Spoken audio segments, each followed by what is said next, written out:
क्योंकि इस संसार का नाम ही दुखालय है। लोग कहते ना कि हम इतना दुखी क्यों हैं, इस संसार का नाम ही दुखालय है। दुखालय का अर्थ है दुख का घर।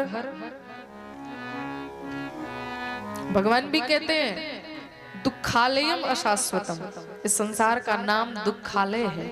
अच्छा एक बात बताओ, पुस्तकालय में जाओगे तो पुस्तक के सिवा आपको कुछ मिलेगा वहां? वहां कपड़ा तो नहीं मिलेगा, पुस्तक ही मिलेगा। भोजनालय में जाओगे तो भोजन ही मिलेगा।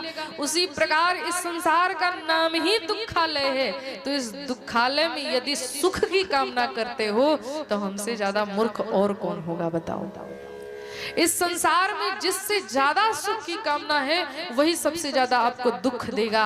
यदि सुख चाहते हो, आनंद चाहते हो तो परमात्मा के शरण को ग्रहण कर लो, क्योंकि परमात्मा ही आनंद है। इस संसार में कोई सुखी नहीं बंधुओं, कोई तन दुखी, कोई मन दुखी, कोई धन भी नहीं रहे तो उदास। कोई सुखी है? आप इतने सारे लोग बैठे हैं, कोई हाथ उठा दे मैं सुखी हूँ। किसी को किसी प्रकार का दुख होगा, किसी को टेंशन, बीमारी, आजकल कितने प्रकार की बीमारियां चल रही हैं। किसी को कोई कष्ट, किसी को कोई कष्ट, कोई तन दुखी, कोई मन दुखी, कोई धन भी न रहे तो उदास। थोड़े थोड़े सब दुखी, सुखी राम को दास। इस संसार में यदि कोई सुखी है तो वो भगवान का दास, भगवान का भक्त ही सुखी है, वरना इस संसार में किसी को सुख नहीं। और सुख पाना है तो भगवान को अपनाना होगा।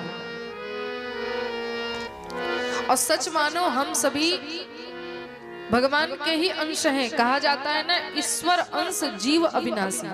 और हम चाहते भी सुख हैं, और सुख में जितना देर तक हम रह सकते हैं, दुख में। अच्छा ये बताओ, आपको क्रोध बहुत आता है, आप क्रोध में कितना देर तक रह सकते हैं? 1 घंटा 2 घंटा, इससे ज्यादा कोई 24 घंटे क्रोध में कोई रह सकता है?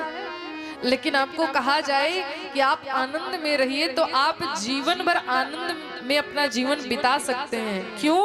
क्योंकि आप उसी आनंद के अंश हैं।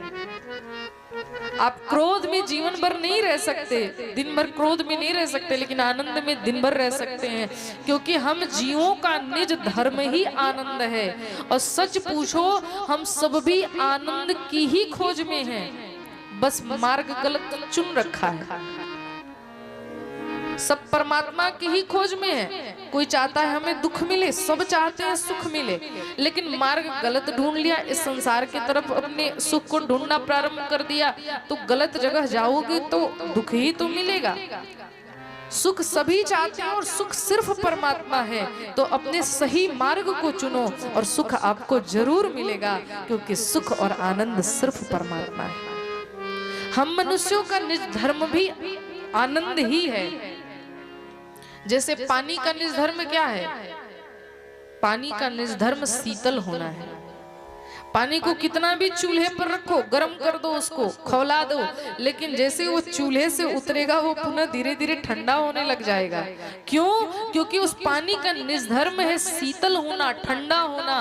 उसी प्रकार हम मनुष्यों का निज धर्म है आनंदित रहना, क्योंकि हम उस आनंद के अंश हैं। और आनंद साक्षात परमात्मा है, और आनंद परमात्मा के ही चरणों में मिलेगा। इसीलिए बाबा ने यहाँ पर श्री राम को आनंद कहा। सो सुख धाम राम असनामा, अखिल लोकदायक विश्रामा। राम का अर्थ होता है